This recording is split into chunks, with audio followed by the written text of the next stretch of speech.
Whispers in the Wild. The dense forests of Hardy County, West Virginia, were known for their tranquil beauty, with towering oaks and maples forming a cathedral of nature.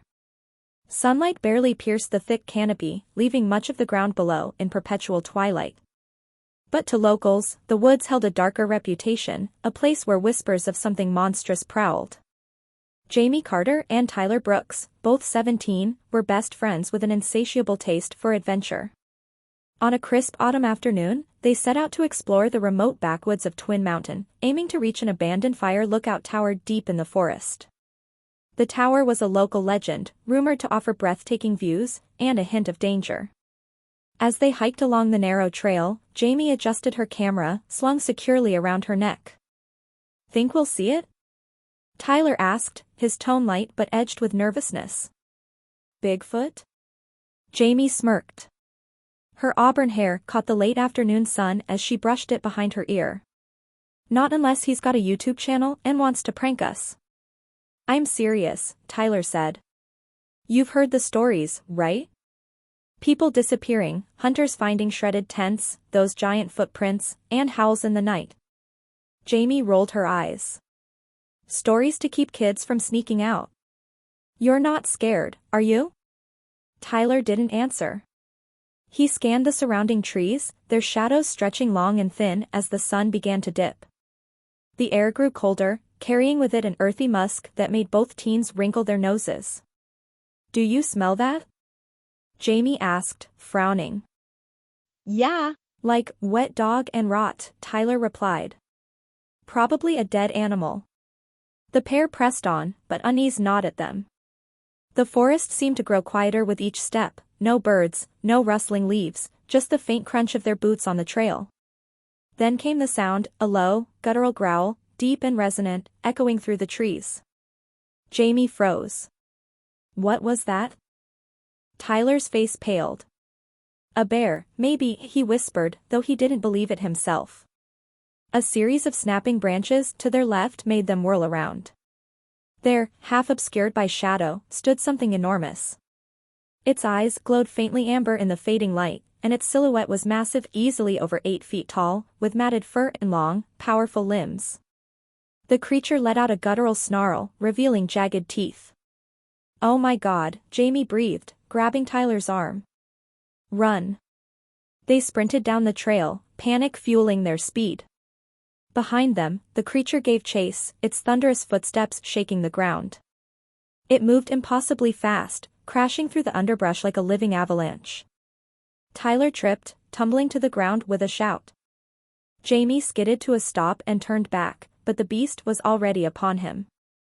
With a terrifying roar, it swiped its massive hand, sending Tyler sprawling, blood pooling beneath him.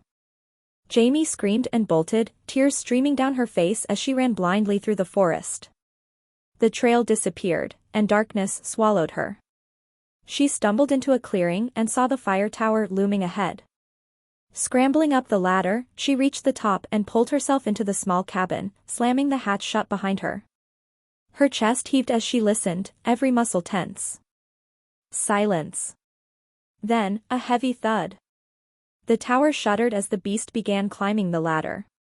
Each creak of the metal rungs sent waves of terror through Jamie's body. Desperate, she grabbed a rusted crowbar lying in the corner. The creature's hand appeared, long fingers gripping the edge of the hatch. Jamie swung with all her might, striking it. The beast roared in pain but didn't relent. Its other hand shot up, claws scraping the wood. With one last, desperate scream, Jamie swung again, and missed. The last thing she saw were its glowing eyes as it pulled itself into the cabin, its guttural growls drowning out her cries. When the search party arrived days later, they were met with a scene out of a nightmare. The fire tower's walls were streaked with blood, and deep gouges marred the wood as though something with claws like daggers had torn through it. Shreds of fabric, a hoodie Jamie had worn, hung limply from a jagged nail. Of Jamie and Tyler, there was no trace. The surrounding forest floor was littered with strange signs, broken branches high above ground level, enormous footprints pressed deep into the earth, and patches of fur that smelled of decay. The air in the clearing was heavy, oppressive, as though the forest itself mourned, or warned. Back in town, locals whispered of the Wildman of Hardy County, a creature that didn't just exist but hunted. Elders spoke of generations-old tales of a monstrous being that protected the woods, feeding on those who dared intrude too deeply. The stories had always been just that, stories. Until now. To this day, few dare venture into those woods after dark. Those who do often speak of feeling watched, of hearing low growls or snapping branches that seem too deliberate. And some never return at all. The shadows of Hardy County's forests grow long and dark, hiding secrets older than memory, and the Wildman remains more than a legend. Disclaimer. This story is a work of fiction. Names, characters, places, events, and incidents are either the products of the author's imagination or used in a fictitious manner. Any resemblance to actual persons, living or dead, or actual events is purely coincidental. The content of this story is intended for entertainment purposes only and does not reflect the views, beliefs, or opinions of any real individuals or organizations. Listener discretion is advised.